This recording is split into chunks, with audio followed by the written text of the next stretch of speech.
There it is! Hold! What are you doing? Now its guard is up. Only fire. Only fire. When I tell you to fire. I'm sorry. Do not be sorry. Be better. Find it.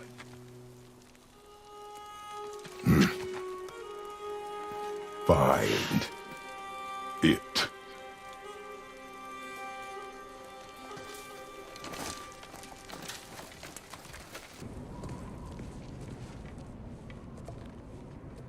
What's wrong?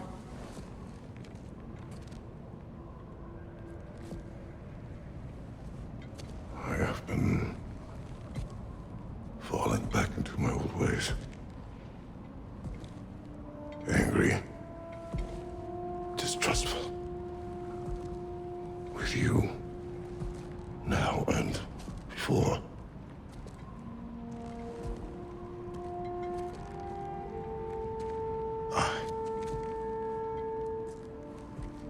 I chased you away. Without you, I got reckless. Overconfident. Made stupid mistakes. I don't know why I thought I could do this alone. You were right. No.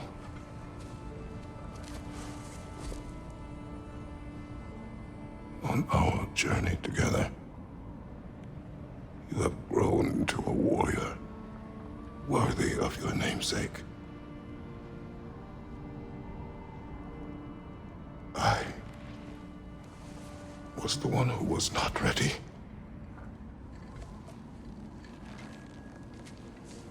You don't have to be who you were just because I'm not there.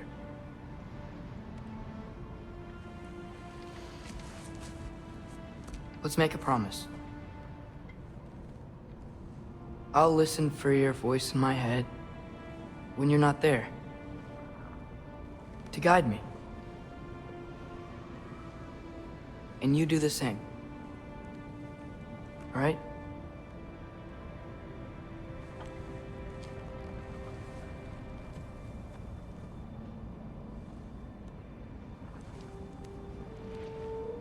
I need to know you'll be okay without me.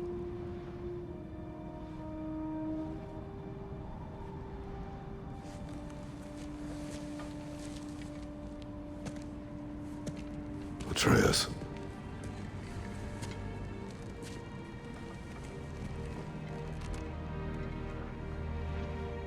I am sorry.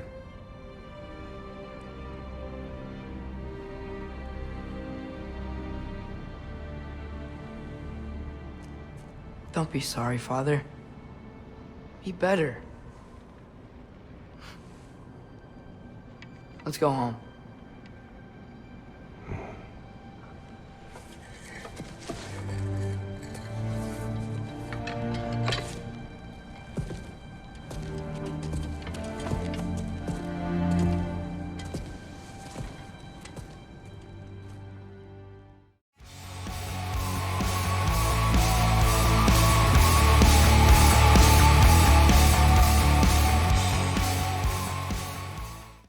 Hey, what's going on, guys? Welcome back to the channel, and today I have another game review for you. On my other channel called Wayward Games, I finished up God of War Ragnarok, honestly, a while back, and this review is overdue. Just like my Elden Ring review, it's going to be pretty laid back and just off the cuff. I've thought through what I want to say, but this isn't really scripted, but I want to tell you what I really enjoyed about the game, what I like about it, and a few things I didn't like about it because I feel like it deserves it. Overall, I feel like this was an awesome game. I loved playing God of War Ragnarok. And you're probably going to sit in the camp of, if you didn't like the 2018 remake slash redo, but not really redo, kind of continuing the story, it was a little bit of both. But if you played that and you didn't really like it, then you're probably not going to like Ragnarok, and when it came out you probably didn't even pay any attention to it. Or if you were someone like me and you absolutely fell in love with the 2018 remake of God of War and kind of this continuation of Kratos' story, then you probably loved Ragnarok just as much as I did. So let's get into some of the good things I really enjoy about the game first, and that would be the gameplay. Now, the gameplay here is very similar to the 2018 version, except it's expanded upon. When it first starts off, it starts off a little bit slow, it kind of holds your hand a little bit, but then when the worlds open up, it really gives you this utility, you know, it gives you a lot of variety on what you can do and the things of how combat unfolds. I'm not going to get into really any spoilers too much, or at least I'm going to try my best to avoid all that stuff, but suffice it to say is you have a variety of different weapons that you can use in this game, and it just builds upon that in 2018. And the different combinations, you will see old types of runic skills and things that you can use are turned into regular attacks and vice versa. You've got all that stuff, and then you've got new ways of upgrading these runic attacks. You've got these huge perk trees, you've got followers who have their own perk trees, and they interact in combat in a unique type of way. And so gameplay, when it comes to combat at least, is very solid. I feel like, again, if you like 2018 combat, you're going to like this because it's the same stuff, but there's even more of that. And all the other gameplay is great. The interaction with enemies, the cues that you can take in battle, the different types of exploration and how you can explore. Because, you know, there's all these different puzzles and different things like that that you use your abilities and your knowledge to complete. And this game has that, but there are new ones and there's different stuff like that. And so all the gameplay for me was pretty solid. I didn't really experience a lot of bugs or anything like that. There might have been one or two here and there, but this wasn't like a what was that game called? The Cyberpunk game. This isn't like one of the, you know, when that came out and it's just completely trash, filled with bugs and almost unplayable. No. I mean, it's really solid. The combat moves well, the character moves well when you're traveling either on the boat or you got the wolves pushing you. I thought all that. The mechanics moved very well, the climbing system, everything felt pretty smooth to me. I really don't have a lot of complaints, if any, when it comes to the actual gameplay itself and the mechanics of the game. There is one little thing, and when I get to the few things I don't like, it'll probably be that. But next up on the list is going to be the graphics. And for me, the graphics in this game are awesome. Every place you go into, it's expansive, it's diverse, it's unique, and the graphics really hold up very well. There wasn't ever a time where I, you know, was looking at the screen and I thought, holy crap, this looks like trash, you know? Yeah, I mean, for me, this game holds up graphically very well. I mean, it came out in 2022, and for that, I think it holds up. I don't think it's falling behind or anything like that. It's very beautiful. It's very gorgeous. And I didn't really receive any kind of spikes in performance or hits in performance to where the game struggled and it went down, or to where the graphics were glitchy or my FPS was falling. I didn't really experience any of that. So graphics are all pretty solid. And that leads me to the diversity of the worlds and locations. I really wasn't expecting this world and this game to be as big as it was. When it came out, I thought that there was going to be kind of this trilogy of games to where we would explore a few more realms in this one, in Ragnarok, and then it would really open up even more in like the third game. But that's not what's going on here. I mean, it took a huge leap, and you pretty much get to go everywhere. You can go to, I believe, almost every single different realm in some way, shape, or form or fashion. It's not just rehashed to where you visit, say, Helheim once in the first game, but then later on in the game, this event happens, and then you need to go back there. Not really at all. I mean, this game takes you to a different realm, and some of these realms are massive. I'm talking about just as equally, if not more, as massive as in the 2018 version in the Lake of the Nine. When you're rowing around in that boat and discovering different locations, you have several worlds just as big, if not bigger. And so there is a lot of different worlds, a lot of different realms, and they do feel very diverse. You know, you got some that are kind of jungle. You got Midgard that's completely covered in Fimbulwinter and it's freezing outside. You've got Asgard, you know, you've got all these different places, and they all seem pretty unique to me. And I was surprised at the amount of just sheer content. And let me tell you right now, when it comes to content, not just the worlds, but the enemies as well. I know I already talked a little bit about battle, but holy crap, when it comes to variety, there is a huge variety of enemies. I mean, I think in the first game in 2018, there was this complaint that a lot of the enemies were just rehashed. They were either a troll or something else like that. This game isn't like that at all. I mean, there is a butt ton of variety of enemies, and each one is unique, and how you face them, how you fight them. And so there's variety all across locations, worlds, enemies, and characters too. Characters are interesting, which leads me to, I think, the best part about this entire game, which would be the story. This game is one of those games that I think has just one of the best stories I've ever heard. I played the original 3 God of War games, and then there were a few other games like the spin-offs. The Chains of Olympus was one of those. I believe there was another one too. I know I played the Chains of Olympus, but I played the original 3. I played them several times, and the spin-offs, and I love the hack and slash. It wasn't super story driven, although it had a fairly interesting story overall, but this game really builds upon it the same way the 2018 game did, but it is the roundabout conclusions and how they connect the different themes and how the payoffs actually happen. And there are so many freaking payoffs in this game, not just from the original trilogy, but even things that are just insanely set up in 2018.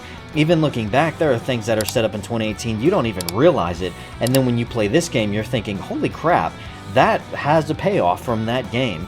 And the characters are extremely interesting. It's amazing to see just how much Kratos has grown throughout these series of games. I mean, he has gone from being this bloodthirsty, merciless, absolute killer to being this extremely well-rounded, level-headed parent who is pretty responsible and has very reasonable opinions and views. He's smart, he's intelligent, he doesn't really want to seek war, but he is still the God of War and is willing to throw down if that's the case. But he's far more interested in his son and preparing his son for the path ahead. And the dynamic between him and Atreus works wonderfully well. Atreus acts like a teenager, of course, and so there are times that he acts out, but everything he does makes sense.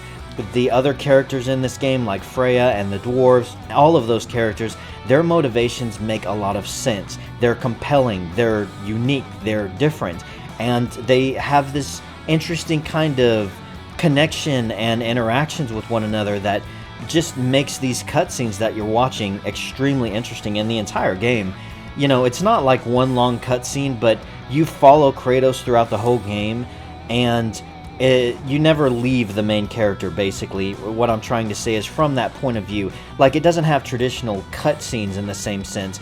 It seamlessly flows throughout cutscenes into normal gameplay. So I guess technically, I guess you could say it does have cutscenes, but what I mean is it's so seamless that it just feels a part of the game. Like, it feels like you're just a part of it, and you don't really feel like you've been taken out of it or anything. And there's a lot of them, but they're so interesting, you're glued to the screen.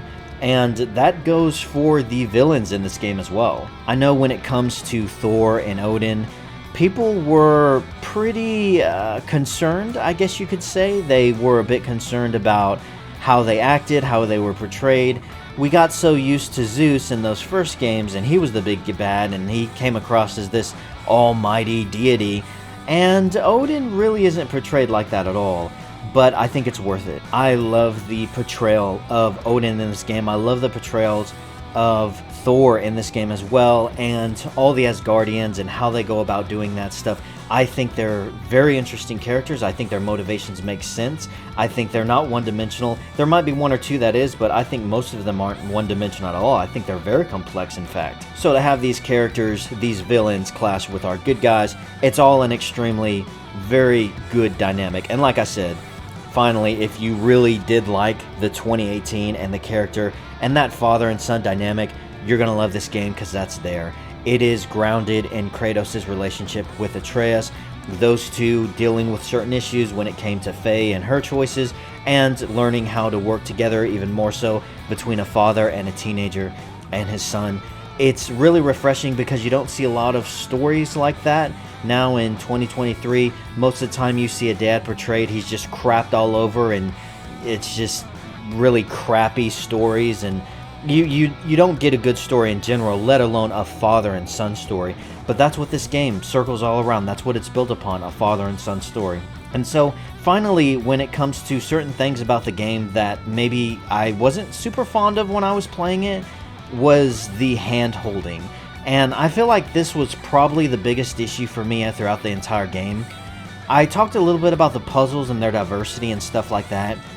Well, when it comes to solving a lot of these puzzles, a lot of times the game treated you like you were this 5-year-old child and you had the attention span of 30 seconds. So the moment you're in this area to where you need to figure something out, literally 10, 15, 20, or 30 seconds would go by, and you would have someone following you comment and tell you what you need to do in order to solve that puzzle. And holy crap, it actually got really irritating. It was one of the very few things that held this game down.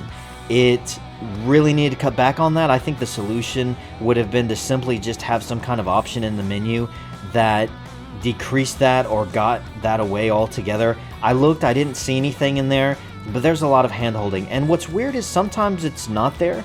Sometimes there's a puzzle and they just let you solve it. They leave you alone. And that for me is a whole lot more fun. But there's a lot of times when the puzzle pops up and they just do not shut up and they do not give you a chance to just figure it out yourself. And that was very irritating. The only other criticism I could see about this game is maybe doesn't have as much variety as someone would like when it comes to the combat. And I think that criticism would only come up in the early game. Like I said, I felt like there was really a lot of variety in combat because they took the version of 2018 and expanded upon it. But I could see how some people may feel that it's a little too much copy and paste and there's not as much expanding upon. You feel that way when the game starts off, but as the game continues on and more options open up, you begin to realize, holy crap, there is really a huge, diverse way of doing combat in different forms and fashions. But I think if you just judge it at first glance and you don't really move on from there and put in the work in the game, then in those beginning hours, it really does feel kind of slow going and like it's not adding a whole lot to that. So that might be a small criticism as well. But to me, that makes sense because, well, I mean, that's how a game goes, isn't it? You start off and you only have a small amount of abilities, and then as time goes on, you get more abilities. So that's not really a criticism for me at all, but it might be for some. So overall, I think the game is awesome. I finished it a while back along with Elden Ring, and all those videos are on my Let's Play channel. I really enjoyed it. I really highly recommend it. I cannot wait until they come out with another one, and I think it did. If Elden Ring hadn't come out that same year, it probably would have won Game of the Year, in my opinion.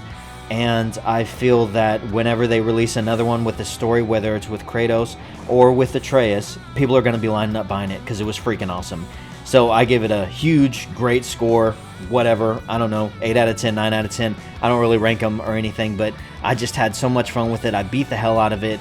I think it was great. And if you're into open worlds, exploration, very interesting characters that are very story-driven games, this is definitely going to be the game for you. So that's it. I hope you enjoyed the video. I hope you like it. If you did, please hit the like button and subscribe. It's free. All you got to do is make an account on YouTube. You can also hit the bell icon for notifications of my other videos. I make content about anime I'm kind of getting into slowly but surely, and I also make content regarding Hollywood movies and TV shows, which I normally just take a giant crap all over. And so feel free to check out that stuff too. Thanks so much for watching, guys, and have a great freaking day.